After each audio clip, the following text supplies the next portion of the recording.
Les vraies voix Sud Radio, 17h-19h, Frédéric Brindel.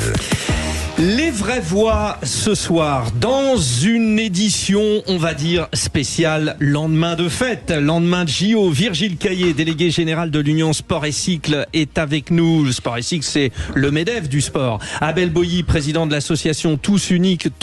Philippe Bouriaki, conseiller régional d'Île-de-France et grand référent sport à la région. Vous êtes avec nous, nous sommes prêts pour le grand débat de ce soir.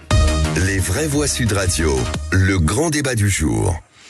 La France a donc réussi ses Jeux Olympiques. Aucun drame, une sécurité efficace, une ambiance festive et fraternelle, de grandes performances, transport, propreté, logistique au rendez-vous. La trêve olympique, ça soulage. Le monde entier salue la qualité de l'organisation. Alors n'hésitons pas à nous congratuler. Écoutez le président de la République, Emmanuel Macron. Pendant des années et des années, beaucoup de gens nous ont dit que ça n'était pas possible. Parce que pendant des années, des mois, des semaines, tout le monde nous a dit que ça n'était pas faisable, que la cérémonie d'ouverture était une folie, que la sécurité n'était pas assurable, que la Seine ne serait jamais baignable. Il y a eu énormément d'experts qu'on a beaucoup entendus durant ces dernières années pour dire que tout ce que vous avez fait durant ces dernières semaines était impossible. Un vrai plaisir, disons-le. Alors, j'aimerais qu'on accueille les vraies voix, peut-être avec des applaudissements. Simon Gauzy, médaillé de bronze. On applaudit. Bravo. Simon. La célébration de Sud Radio. Bonsoir, Simon Gauzy, médaillé de bronze avec Félix et Alexis Lebrun. Ça va les lendemains de fête, Simon ? Un peu compliqué là, les 3 dernières nuits étaient un peu courtes. Ben oui, bon alors à titre personnel, j'ai eu l'occasion de commenter la finale du championnat de France des frères Lebrun et vous les aviez fait tellement souffrir en demi-finale, Simon. C'est dire que la globalité, le collectif pongiste français est à son max. Bon, on a évidemment tout dit sur vos performances. J'aimerais que vous nous disiez, Simon, si aujourd'hui vous avez senti chez vos supporters, chez vos interlocuteurs, chez les autres sportifs, un sentiment de fierté d'être français. Très clairement. Nous, en tant que sportifs, on nous avait promis l'enfer sur ces Jeux à Paris. Beaucoup de Parisiens avaient très peur. Bon, je crois que on peut quand même être fier de ces Jeux Olympiques, de ce qui a été montré au monde entier, que ce soit de la cérémonie d'ouverture à la clôture. Donc même les étrangers sont unanimes sur le fait que c'était des jeux magnifiques. Oui, c'est ça aussi qui est important. Il y a eu ces retours. Question pour vous, Simon Gauzy, de Philippe Bouriaki. Alors, je vais faire très court. Premièrement, j'ai dîné juste à côté de Simon et des frères Lebrun, à côté du palais d'Expo de Versailles. Oh là là, il y a des dossiers, Tout ce qui se passe au Mamachita reste au Mamachita. Non, Simon, en plus, à la rigueur allemande, il s'entraîne dans le meilleur club allemand et tout. Non, mais vraiment, ils étaient hyper accessibles, ils ont été abordables, ils ont été super sympas. Moi, je les ai pas dérangés, je leur ai dit juste merci et bon appétit et on les a laissés parce que je savais qu'ils avaient cette compétition. Simon, on a compris que tu étais fier d'être français, mais es-tu fier des Français et des Françaises ? Ah oui, non, très clairement. Déjà dans le public, ça a toujours été un petit peu un débat. Est-ce que le public est trop chaud, trop chauvin ? Là, je crois que ça n'a pas été le cas. En tout cas, de mon avis et des retours que j'ai eu, même des étrangers. L'ambiance de notre salle était folle et en même temps les étrangers ont pris beaucoup de plaisir à jouer contre nous. La salle était pleine de 10h à 23h tous les jours pendant 15 jours, donc je pense très fier des Français. Alors Simon, question de Virgile Caillé, vous savez, l'Union Sport et Cycle, il va peut-être vous proposer un business, on ne sait pas, Virgile. Ah mais ça marche bien en ce moment le ping. Le président de la Fédé se bouge bien, ça se mobilise bien et c'est vraiment une fédération dynamique. Moi j'ai vécu le match contre le Brésil dans l'enceinte porte de Versailles. Non, pour la médaille de bronze. Exactement. Donc porte de Versailles. Versailles, il y avait une ambiance assez incroyable. Je sais pas si, Simon, tu as déjà vécu une ambiance de ce type-là, et est-ce que ça transcende, est-ce que ça inhibe? Manifestement, ça n'a pas trop inhibé, hein, vous en êtes bien sortis. Ils ont gagné le double avec Alexis Lebrun, c'est eux qui donnent le premier point, Simon Gauzy et Alexis Lebrun. Et après, j'ai une deuxième question. Donc, cette ambiance pour du ping où vous n'êtes pas forcément habitué quand même à cette atmosphère. Et puis 2, est-ce qu'il y a de l'émulation aussi au niveau du Club France? Parce que j'ai vécu des célébrations. C'était chaud. Et quand je voyais tous ces Français qui chantaient la Marseillaise ensemble, ça devait quand même mettre un peu les poils. Et je confirme, c'est bien la demi-finale contre le Brésil et le médaille de bronze contre le Japon. Ouais. On était bien dans l'ordre. Alors, Simon, allez-y. Non, le public, nous, ça nous a clairement transcendé. Alors, on a quand même l'habitude de jouer devant beaucoup de monde. En Asie, les salles sont pleines. Alors, c'est pas la même ambiance. Là, c'était beaucoup plus agressif, j'ai envie de dire, mais dans le bon sens du terme. Et moi perso, j'étais très tendu avant de rentrer dans l'arène. Et à partir du moment où on a eu ce public derrière nous, ça m'a relâché complètement et permis de jouer mon meilleur niveau. Alors, j'ai oublié la deuxième question par contre. La deuxième question, c'est par rapport au Club France, quoi. Ce sentiment quand il y avait ces célébrations avec cette ferveur autour du podium. Vous êtes jeté dans la foule, Simon, non, à la rockstar attitude? Sans hésiter. Non, sans hésiter. On était avec les gars, on se disait le lendemain, franchement, on a vécu un moment complètement dingue au Club France. Alors il faisait très très chaud, donc il y avait beaucoup de sueur, mais en tout cas, c'était vraiment un moment complètement dingue, quoi. En plus, c'était très tard, on était très fatigués, on n'avait pas beaucoup mangé, mais on a passé un moment magnifique avec tous les supporters. Bon, question d'Abel Boilly. Alors moi j'avais une question plus globale, donc déjà encore une fois bravo et merci, parce que vraiment on a besoin de personnes pour vous, même pour notre jeunesse, c'est vraiment exceptionnel. J'avais une question plus globale. Est-ce que vous pensez que ces JO ont permis à la France de faire un pas en avant vers ce statut que l'on est beaucoup à attendre depuis des années, c'est-à-dire la France, pays du sport, par tous et pour tous? En tout cas, on a quand même grandement prouvé que les Français aimaient le sport.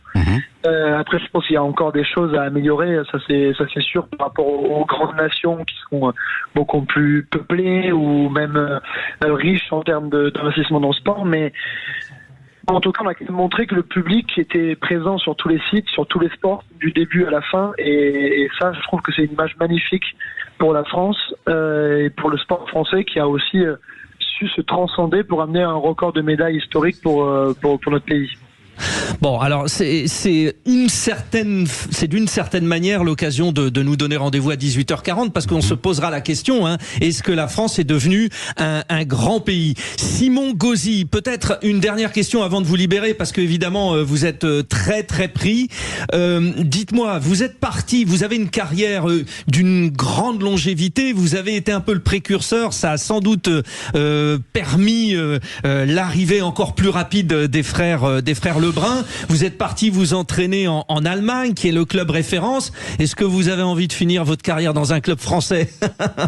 En fait, moi, je suis parti en Allemagne quand j'avais 18 ans. C'était pour vivre une nouvelle expérience. Et puis, déjà, j'ai beaucoup progressé. J'ai pris beaucoup de plaisir à vivre là-bas et à m'entraîner là-bas, à grandir en tant que joueur et humain. Et puis après, la vie fait que j'ai rencontré ma femme. J'ai 2 enfants là-bas, donc c'est un peu différent, mais très clairement, la France me manque et j'aimerais bien rentrer un jour.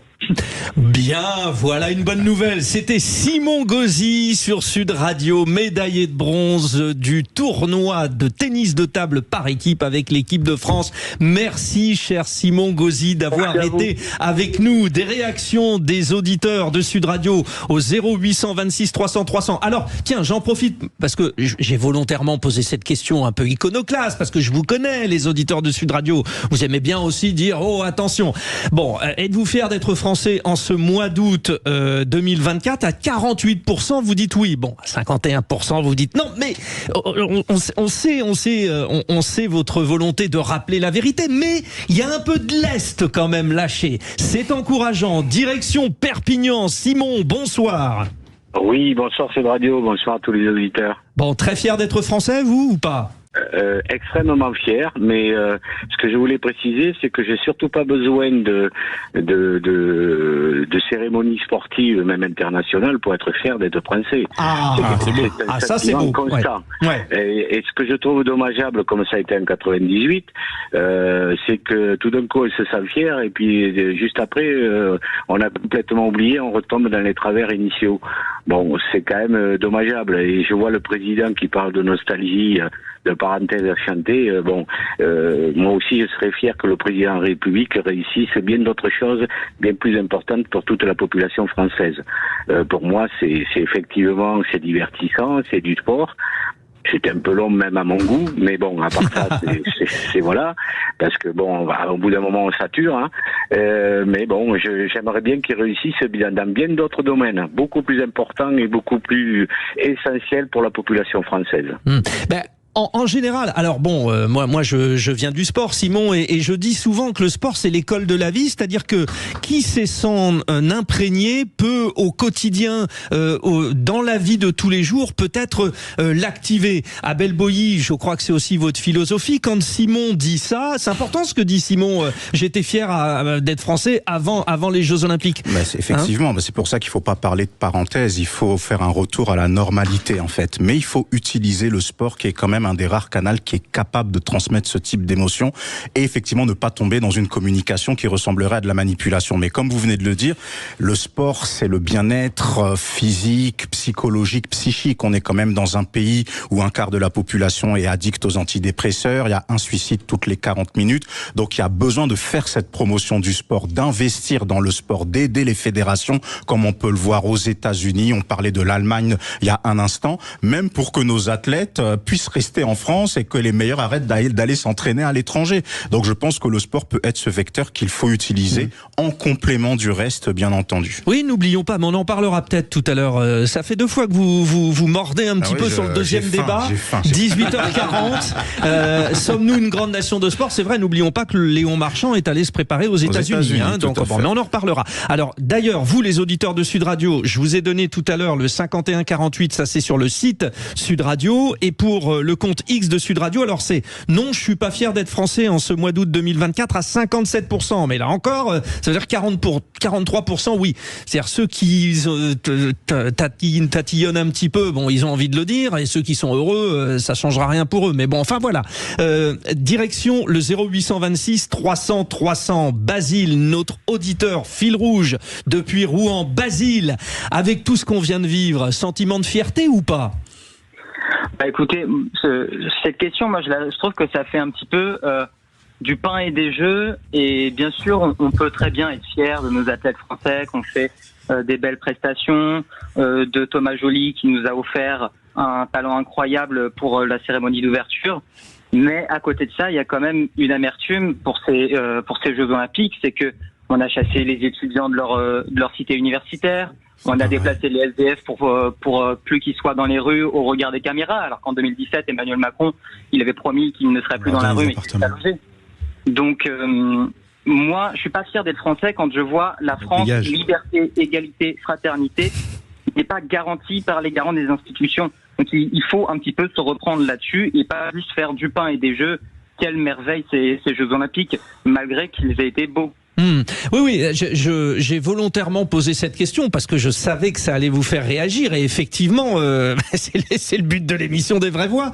Sur ce que dit Basile, Virgile Caillé, l'histoire des crous, des cités étudiantes, etc. Je suis pas sûr que ce soit aussi radical que ce que vient bien le dire Basile en fait. Il y a un certain nombre d'étudiants qui arrivaient au terme de la réservation de leur appartements, qui les retrouveront logiquement à la rentrée. Il n'y a personne qui a été mis dehors. Ceux qui avaient un problème ont été indemnisés. Donc en fait, en vérité, ça c'est... il faudrait pas non plus utiliser ces arguments-là pour essayer de dénigrer un petit peu l'action de l'organisation de ces Jeux. C'est une organisation colossale qui a été réussie. C'est factuel, il faut le reconnaître. Il faut en être fier. Et je crois, comme le disait Abel, qu'il faut retrouver... Ça doit être la normalité. Ça doit doit être la normalité. Et en revanche, quand j'entends dire que voilà, le sport c'était bien, ça nous a fait plaisir, moi j'avoue que ça me fait un peu bondir, parce que en vérité, le sport et les activités physiques et sportives aujourd'hui font partie de la solution. Ça fait partie de l'équation d'une société apaisée, fraternelle, qui retrouve des dénominateurs et un fil rouge commun, quoi. Donc appuyons-nous là-dessus, au contraire, pour trouver des directions communes, et puis arrêtons de nous diviser. On est tous à chanter la Marseillaise derrière notre équipe de France. Ok, c'est du sport, ça peut paraître accessoire pour certains, mais je pense pour un certain nombre de politiques, c'est déterminant, quoi. Ouais. Quand vous avez évoqué ce dialogue social qui passe par le sport, Abel Boilly, évidemment, président de Tous Unis, a confirmé, puisque c'est le cœur un peu de votre activité, Abel. Juste quand je voulais réagir, parce que Philippe Bouriaki, donc on a parlé des cités universitaires. Virgile Caillé dit ils vont pouvoir revenir dans les voilà.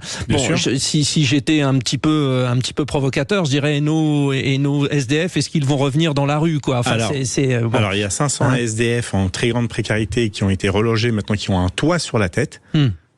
Je tiens quand même à le rappeler. Alors, on n'a pas une baguette magique, on peut pas régler toutes les solutions. Effectivement, le paradis, c'est l'Éden et on n'en est pas loin. Mais il faut y aller tous ensemble. Je crois qu'à un moment donné, il faut se rendre compte de la chance qu'on a d'être dans ce pays. Un pays où quand t'es malade, t'es soigné gratuitement. Un pays où quand t'as pas des problèmes pour payer ton loyer, t'as les APL, t'as la solidarité nationale. Moi, j'ai eu la chance que ce pays m'accueille comme son enfant. J'ai eu la chance que ce pays fasse de moi un enfant de la République. Et j'ai eu la chance de voir d'autres pays. S'il vous plaît, je suis désolé de le dire et tu as bien fait de me le rappeler, mais ceux qui sont pas contents en France, allez voir autre part comment ça se passe. Et quand vous reviendrez, vous dire waouh, j'ai de la chance d'être français. C'est le plus beau pays du monde. Et je trouve que c'est pas être nationaliste que d'être patriote. C'est pas être nationaliste que d'être chauvin. Il faut qu'on aime notre pays. Et quand on revient au sport, sur les bienfaits du sport, sur la santé mentale, sur l'inclusion, sur le vivre ensemble, respecter les règles, travailler, l'abnégation. Moi, ça m'a sauvé. Dans le quartier où j'étais, normalement, je serais ou en prison ou mort. Vous êtes originaire du Maghreb, hein, Philippe. Je suis originaire du Maghreb, de parents mixtes, mais je suis né en Algérie, j'ai grandi 5 ans en Algérie, j'ai été jusqu'à mes 11 ans, et je sais faire la différence entre un pays qui tend la main aux étrangers et qui les incorpore comme ses propres enfants. Stop, arrêtons de cracher sur notre nation, c'est le plus beau pays du monde. Et je l'ai dit tout à l'heure de manière peut-être un petit peu excessive, et tu as bien fait de me le rappeler, mais moi quand j'ai quelqu'un qui se plaint sur la France, je lui dis dégage, va voir autre part. Mais c'est pas dégage, barre-toi, c'est va voir autre part, fais un tour, prends une année sabbatique et tu verras, tu diras. Quand il t'arrive un problème de santé, t'es super heureux d'être français. Abel Boilly aussi, origine africaine, oui, rappelons-le. Voilà, afro-descendant d'origine du Congo-Brazzaville. Donc moi je suis né en France et aujourd'hui je suis fier d'être un Français afro-descendant. Et pour compléter ce qui vient d'être dit, à partir du moment où on remarque tous que le sport permet de développer des émotions et une fraternité qu'aucun autre domaine ne permette, on ne peut pas dire c'est juste du sport, revenons justement à ce qui nous divise, parce qu'en gros c'est ça que ça veut dire. Moi je travaille auprès des jeunes et on sait que quand il y a des jeunes en difficulté sociale dans certains territoires, pas seulement les quartiers populaires ou les cités, mais même dans les campagnes, parce qu'on a exactement les mêmes problèmes, la tromperie c'est d'opposer les deux jeunesses. On voit qu'il y a des jeunes qui ont un problématique avec leur rapport à la nationalité française, à la nation, pour tout type de raisons, mais quand ils se retrouvent avec le sport, on oublie tout ça. Puis on est tous égaux sur un terrain. Bon, messieurs, on va tous se retrouver, et avec Basile aussi, puisque dans un instant, c'est le quiz de l'été. Et ça va être un quiz clin d'œil, évidemment, aux Jeux Olympiques, avec des petits extraits musicaux. À tout de suite. Sud Radio. Sud Radio. Parlons vrai. Parlons vrai. Sud Radio. Parlons vrai.